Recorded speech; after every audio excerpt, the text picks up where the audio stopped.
Александр Дугин – 62-летний российский ученый-философ.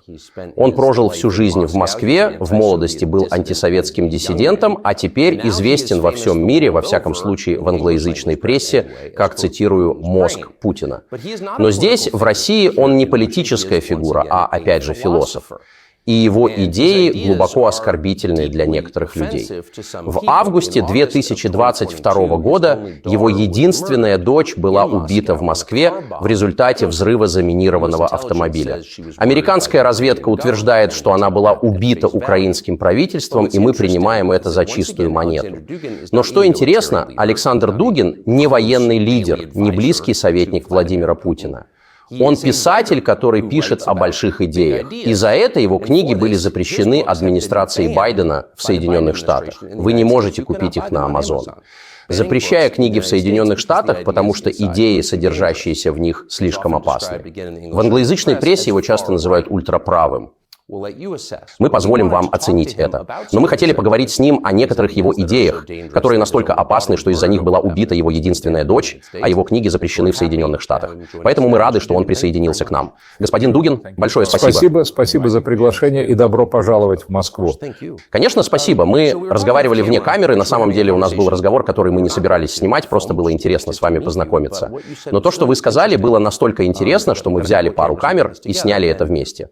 И мой вопрос к вам был таким: что, по-вашему, происходит в англоязычных странах? И я сказал, что все они, Соединенные Штаты, Канада, Великобритания, Новая Зеландия, Австралия, все разом решили повернуть, казалось, повернулись против себя. У вас был большой переполох, и поведение некоторых из них выглядело очень саморазрушительным.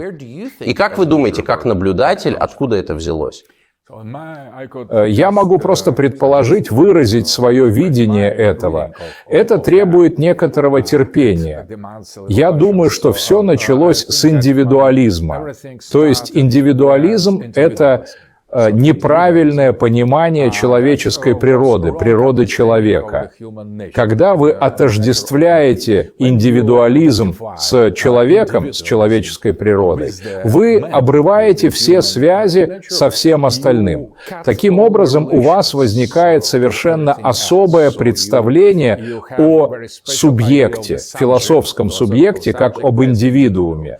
И все началось в англосаксонском мире с протестантской реформы и с номинализма. До этого номиналисты считали, что не существует идей, есть только вещи, только индивидуальные вещи. Так что индивид – это было ключевое и остается ключевым понятием, которое было поставлено в центр либеральной идеологии. А либерализм, в моем понимании, это своего рода историко-культурный и политико-философский процесс освобождения индивида от любого рода коллективной идентичности. Коллективной или которая выходит за рамки индивидуальной. И это началось с отказа от католической церкви как коллективной идентичности, от империи, Западной империи как коллективной идентичности. Затем это был бунт против национального государства как коллективной идентичности в пользу чисто гражданского общества. После этого произошла большая борьба XX века между либерализмом, коммунизмом и фашизмом. И либерализм снова победил. А после распада Советского Союза остался только либерализм. И Фрэнсис Фукуяма правильно заметил, что больше нет никаких идеологий, кроме либерализма. А либерализм – это освобождение индивида от любой коллективной идентичности. Было только две коллективные идентичности, от которых можно было освободиться. Гендерная идентичность, потому что это коллективная идентичность. Вы мужчина или женщина коллективно, поэтому вы можете быть одиноки. Итак, освобождение от гендера привело к к появлению трансгендеров, ЛГБТ и новой формы сексуального индивидуализма. То есть пол стал чем-то необязательным. И это было не просто отклонение от либерализма, это был необходимый элемент реализации и победитель этой либеральной идеологии. И последний, еще не до конца сделанный шаг — освобождение от человеческой идентичности. Человечество не обязательно. И теперь мы выбираем, или вы на Западе, вы выбираете пол, который хотите, как хотите. И последний шаг в этом процессе либерализма, реализация либерализма будет означать именно необязательность человека. То есть вы можете выбрать свою индивидуальную идентичность, быть человеком, не быть человеком. И у этого есть название: трансгуманизм, постгуманизм, сингулярность, искусственный интеллект, Клаус Шваб, Курцвейл или Харари. Они открыто заявляют, что это неизбежное будущее человечества. Итак, мы прибываем на историческую конечную станцию, которую мы наконец-то 5 веков назад сели в этот поезд, и теперь прибываем на последнюю станцию. Таково мое прочтение. И когда все элементы, все фазы этого, вы разрываете традицию с прошлым, то есть вы больше не протестант, вы светский, атеист, материалист, вы больше не национальное государство, которое служило либералам для освобождения от империи. И теперь национальное государство становится, в свою очередь, препятствием. Вы освобождаетесь от национального государства. В конце концов, семья разрушается в пользу этого индивидуализма. И последнее — пол, который уже практически преодолен. Пол не обязателен, и гендерная политика есть только один шаг, чтобы прийти к концу этого процесса освобождения, либерализма. Это отказ от человеческой идентичности как чего-то предписанного. Итак, быть свободным, быть человеком, иметь возможность выбирать, быть или не быть человеком, и это повестка дня, политическая, идеологическая повестка завтрашнего дня. Вот почему, как я вижу, англосаксонский мир, о котором вы спрашивали. Я думаю, что это просто авангард, одно слово этого процесса. Потому что все началось с англосаксонского эмпиризма, номинализма, протестантизма. И теперь вы впереди, как англосакс, более преданный либерализму, чем любой другой европеец.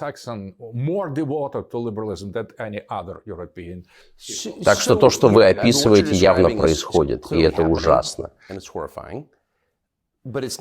Но это не то определение либерализма, которое я имею в виду, когда называю себя, как мы говорим в США, классическим либералом.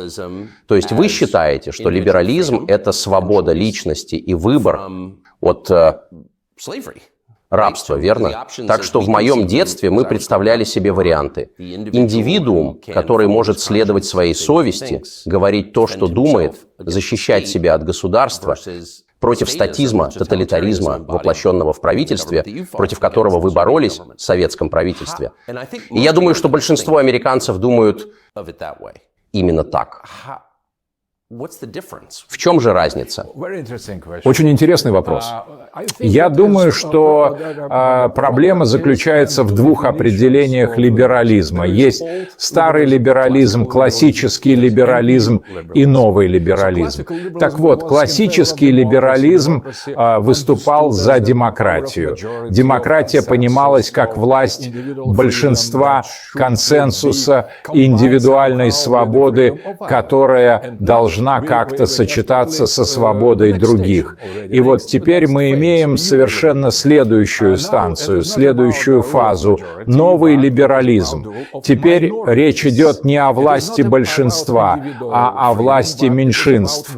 Речь идет не о свободе личности, а о вакеизме. То есть вы должны быть настолько индивидуалистичны, что должны критиковать не только государство, но и старое понимание личности. И теперь вам предлагается освободиться от индивидуализма, пойти дальше в этом направлении. Так, однажды я разговаривал с Фрэнсисом Фукуямой по телевизору, и он сказал, что раньше демократия означала правление большинства, а теперь это правление меньшинства против большинства. Потому что большинство может выбрать Гитлера или Путина, поэтому нам нужно быть очень осторожными с большинством, и большинство должно быть взято под контроль, а меньшинства должны править большинством. Большинство — это не демократия, это уже тоталитаризм.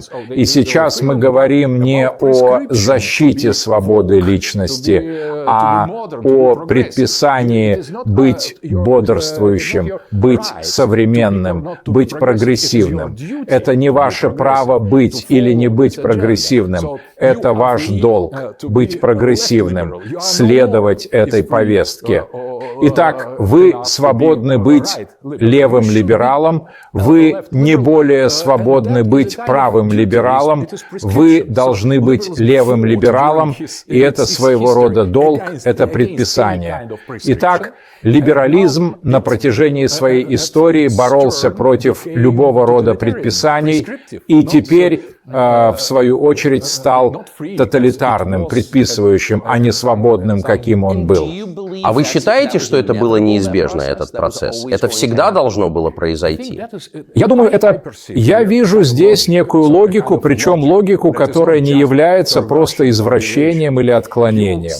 Вы начинаете с одного, вы хотите освободить личность, когда вы доходите до точки, когда это возможно, это реализовано, значит, вам нужно идти дальше.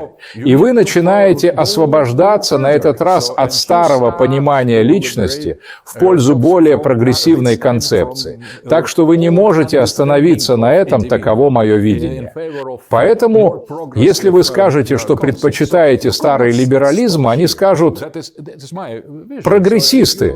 Они скажут, что дело не в старом либерализме, а в фашизме. Вы защитник традиционализма, консерватизма, фашизма. Так что остановитесь здесь. Либо будьте прогрессивным либералом, либо с вами покончено, либо мы вас отменим. Вот что мы наблюдаем. Ну, это, конечно, то, чем мы живем, и видеть, как самопровозглашенные либералы запрещают вашу книгу, которая не является руководством по изготовлению бомб или вторжению в Украину, это, знаете ли, философские работы, говорит о том, что это, конечно, не либерально в любом смысле. Однако мне интересно, когда вы достигаете точки, когда человек уже не может освободиться ни от чего, когда он просто перестает быть человеком, какой следующий шаг после этого?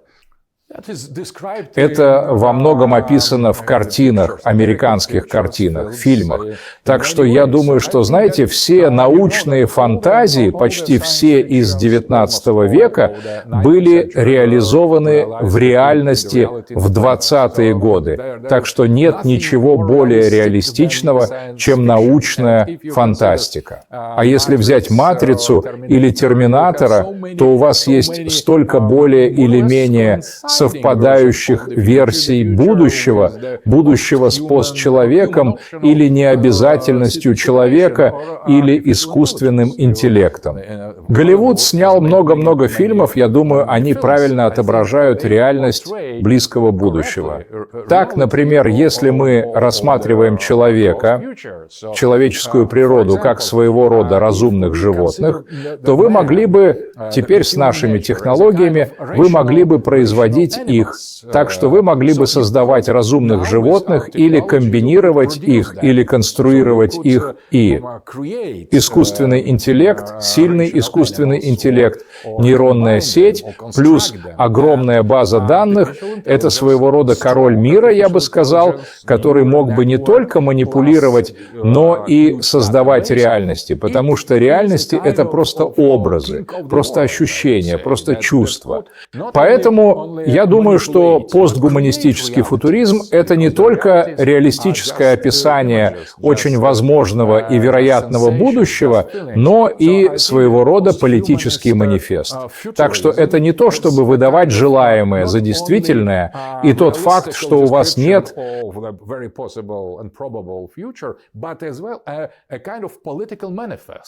So it is not, that is kind of wishful thinking. And the fact that you have no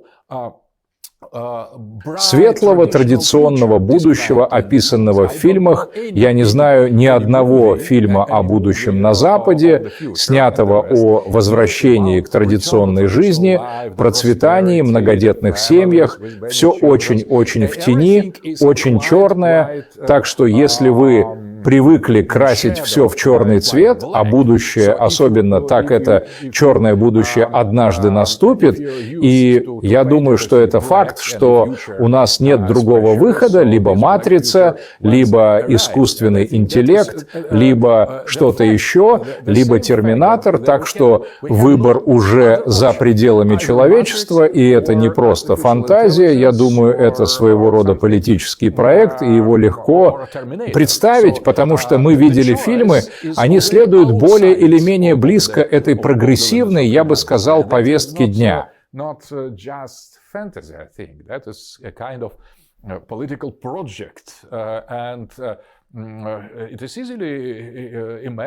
Because we have seen the films, they follow more or less close this progressive, I would say, agenda. Итак, я не задавал вам вопросов о России или российской политике и не собираюсь, потому что мне кажется, что так интересно увидеть вашу точку зрения на страны, в которых вы не живете, потому что мы получаем представление, как мне кажется, от взглядов посторонних. Мой последний вопрос к вам. Как вы объясняете замеченный мною феномен, когда на протяжении более 70 лет группа людей на Западе и в Соединенных Штатах, либералы, эффективно защищали советскую систему и сталинизм, а многие лично участвовали в сталинизме, шпионили для Сталина, поддерживали его в наших СМИ. В 2000 году они любили и Бориса Ельцина, потому что он был пьян, но в 2000 году руководство этой страны сменилось, и Россия стала их главным врагом. Так что после 80 с лишним лет защиты России они ее возненавидели. Что это было? Почему произошла такая перемена?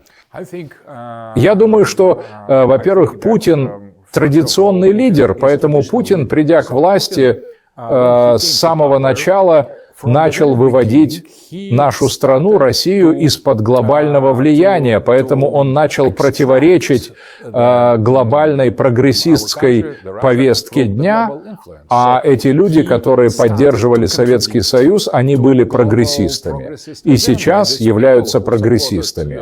Поэтому они почувствовали, что теперь они имеют дело с человеком, который не разделяет эту прогрессистскую повестку дня и который пытался и с успехом восстановить традиционные ценности, суверенитет государства, христианство, традиционную семью, что не было заметно с самого начала извне.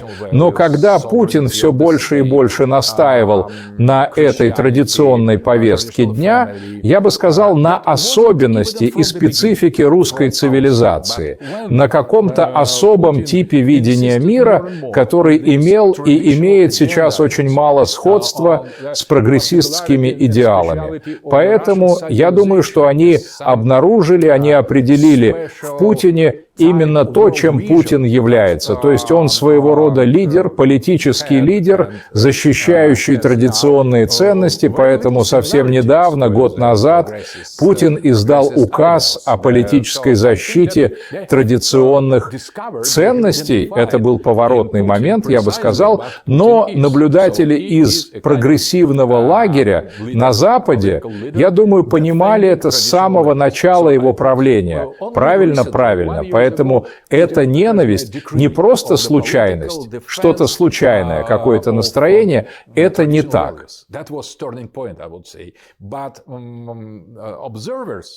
From the progressive camp in the West, I think they have understood that from the beginning of his rule correctly. So this hatred is not just something casual or some mood. It is not. It's not casual. Это не случайно, это очень серьезно.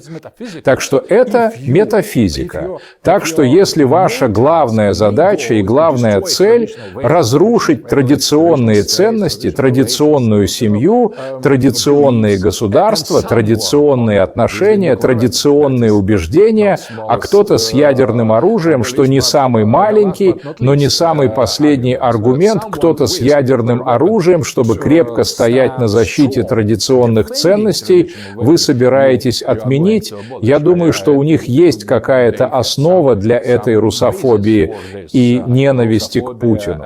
Так что это не просто случайность, это не какой-то иррациональный переход от советской симпатии к фобии России. Это что-то более глубокое. Я бы сказал, это мое предположение. Это явно что-то более глубокое. Мы посчитали важным, чтобы ваши идеи прозвучали на английском языке в Соединенных Штатах, просто потому, что мы верим в открытое обсуждение идей, наверное, мы либералы. Поэтому мы благодарны, что вы нашли время. Господин Дугин, спасибо. Большое спасибо. Свобода слова — это нечто большее, чем какой-то один человек или какая-то одна организация. Общества определяются тем, что они не признают. То, что мы наблюдаем, это полная инверсия добродетели.